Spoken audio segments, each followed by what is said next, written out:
Hello guys, आज की video में हम बात करने वाले हैं कि स्टॉक प्राइस इतना ज़्यादा फ्लक्चुएट क्यों होता है। पहले हम समझते हैं कि स्टॉक प्राइस चेंज कैसे होता है, फिर हम समझेंगे कि स्टॉक प्राइस क्यों चेंज होता है। तो स्टॉक मार्केट में दो तरह के लोग होते हैं। पहला बायर्स, वो लोग जो स्टॉक को खरीदना चाहते हैं, एंड दूसरा सेलर्स, वो लोग जो स्टॉक को बेचना चाहते हैं। जो बायर्स हैं वो ये जानना चाहते हैं कि सेलर्स इसके लिए क्या प्राइस चार्ज कर रहा है, एंड जो सेलर है वो ये जानना चाहते हैं कि बायर कितना पैसा देने के लिए तैयार है, जैसे टिपिकली वेजिटेबल मार्केट में होता है, राइट। तो स्टॉक मार्केट में बायर्स ये कोशिश करते हैं कि स्टॉक को कम से कम प्राइस पे खरीद सकें, एंड सेलर्स ये कोशिश करते हैं कि ज़्यादा से ज़्यादा कीमत पे स्टॉक को बेच सकें। तो जब एक स्टॉक के सेलर से ज़्यादा बायर्स होते हैं तो उसका प्राइस इंक्रीज हो जाता है, एंड वहीं बायर से ज़्यादा सेलर्स होते हैं तो स्टॉक का प्राइस डिक्रीज हो जाता है।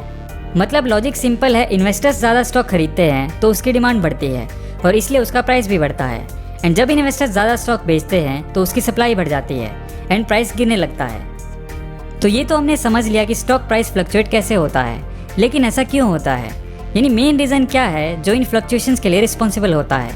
दोस्तों, इस बारे में बात करने से पहले हम बात करते हैं एंजल ब्रोकिंग के बारे में, जो इंडिया का नंबर 1 फुल सर्विस ब्रोकर है पिछले 33 सालों से।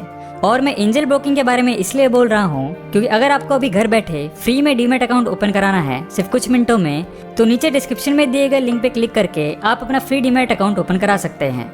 इन्होंने अपना एंजल आई ट्रेड प्राइम प्लान लॉन्च किया है, जिसमें इन्वेस्टमेंट एंड डिलीवरी पे 0 ब्रोकरेज चार्ज करते हैं, एंड अगर आप intraday, future and option, currency etcetera करते हैं तो इनकी ब्रोकरेज फीस होती है सिर्फ 20 रुपीज़। आपके ओवरऑल ट्रेडिंग प्रॉफिट को इंक्रीज करने के लिए ये ब्रोकरेज चार्जेस बहुत इंपॉर्टेंट होते हैं। एंजल ब्रोकिंग की app and website user friendly होने के साथ साथ इजी टू यूज है, और इसमें आपको मल्टीपल फंक्शंस देखने को मिल जाएंगे जिनका यूज करके आप आसानी से इन्वेस्टिंग एंड ट्रेडिंग कर सकते हैं। तो वीडियो कंटिन्यू करते हैं और समझते हैं कि स्टॉक फ्लक्चुएशंस के लिए कौन कौन से रीजंस रिस्पॉन्सिबल होते हैं। सबसे पहला है इन्वेस्टर सेंटिमेंट्स। एक कंपनी की स्टॉक परफॉर्मेंस इस बात पर डिपेंड करती है कि इन्वेस्टर्स कंपनी के बारे में क्या सोचते हैं। इन्वेस्टर्स कंपनी की financial statements, earning reports, media coverage, dividend pay out and profits etcetera को ध्यान में रखकर अपनी नेगेटिव या पॉजिटिव परसेप्शन उस कंपनी के स्टॉक के बारे में बनाते हैं और उसी के बेस पे अपने डिसीजंस लेते हैं। अगर इन्वेस्टर्स की इनमें से किसी भी इंफॉर्मेशन से पॉजिटिव परसेप्शन बनती है तो शेयर का प्राइस बढ़ता है, और अगर नेगेटिव परसेप्शन बनती है तो शेयर का प्राइस नीचे जाता है। अगला है फाइनेंशियल इंस्टीट्यूशंस। जब फाइनेंशियल इंस्टीट्यूशन स्टॉक्स की बाइंग एंड सेलिंग करते हैं तो बहुत ही हाई क्वांटिटी में करते हैं। फाइनेंशियल इंस्टीट्यूशन जैसे mutual funds, life insurance corporation etcetera, ये मार्केट के बिग प्लेयर्स हैं। जब ये स्टॉक्स को खरीदते हैं तो स्टॉक का प्राइस आसमान छूने लगता है, और जब ये स्टॉक्स को बेचना शुरू करते हैं तो स्टॉक का प्राइस गिरते हुए पत्तों की तरह बिखर जाता है।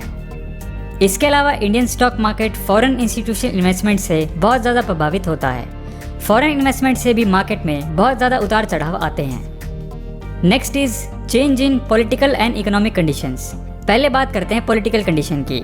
जब देश की रूलिंग गवर्नमेंट लोगों में कॉन्फिडेंस जगा देती है कि अच्छे दिन आने वाले हैं, तो ऐसे में लोग पैसे को स्पेंड एंड इन्वेस्टमेंट ज़्यादा करने लग जाते हैं, जिससे बिजनेस के प्रॉफिट बढ़ते हैं और मार्केट ऊपर की तरफ जाने लगता है। वहीं दूसरी तरफ अगर कोई गवर्नमेंट लोगों की नज़र में फेल हो जाती है तो लोग अपनी इन्वेस्टमेंट्स को विड्रॉ कर लेते हैं और मार्केट में इन्वेस्ट करने के बजाय अपने पास सेफ रखते हैं। तो इस तरह से पॉलिटिकल कंडीशंस के चेंज होने की वजह से मार्केट में फ्लक्चुएशंस देखने को मिलती हैं।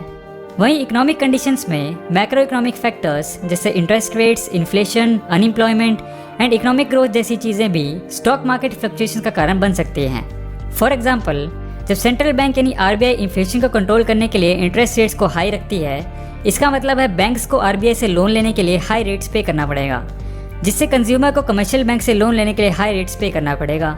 इसकी वजह से कंज्यूमर स्पेंडिंग कम हो जाएगी तो बिजनेस मैन्युफैक्चरिंग भी डिक्रीज हो जाएगी, प्रॉफिट डिक्रीज होगा एंड इन्वेस्टर्स के सेंटिमेंट भी, जिससे स्टॉक मार्केट पे असर पड़ेगा। तो in conclusion stock price fluctuate होने के ये सारे रीजंस हो सकते हैं, लेकिन इन्वेस्टर्स को स्टॉक के फ्लक्चुएटिंग प्राइस से ज़्यादा परेशान नहीं होना चाहिए। इस फैक्ट को हमको एक्सेप्ट करना पड़ेगा कि स्टॉक मार्केट हाईली वॉलेटाइल है। स्पेक्युलेटिव फोर्सेस इसी तरह से मार्केट में डोमिनेट करती रहेंगी और स्टॉक मार्केट का प्राइस वॉलेटाइल रहेगा। इसके बारे में चिंता करने से अच्छा हमें इस वॉलेटिलिटी से कैसे एडवांटेज ली जा सकती है इसके बारे में सोचना चाहिए। कई बार वॉलेटिलिटी की वजह से जो फंडामेंटली स्ट्रॉन्ग स्टॉक्स हैं वो अंडर वैल्यूड हो जाते हैं, जैसे अभी कोरोना वायरस की वजह से हो रहा है, और यही अपॉर्चुनिटी क्वालिटी स्टॉक्स में इन्वेस्ट करने का सबसे अच्छा टाइम होता है। तो आज की वीडियो में इतना ही दोस्तों, मिलते हैं अगली वीडियो में ऐसे एक नॉलेजेबल टॉपिक के साथ।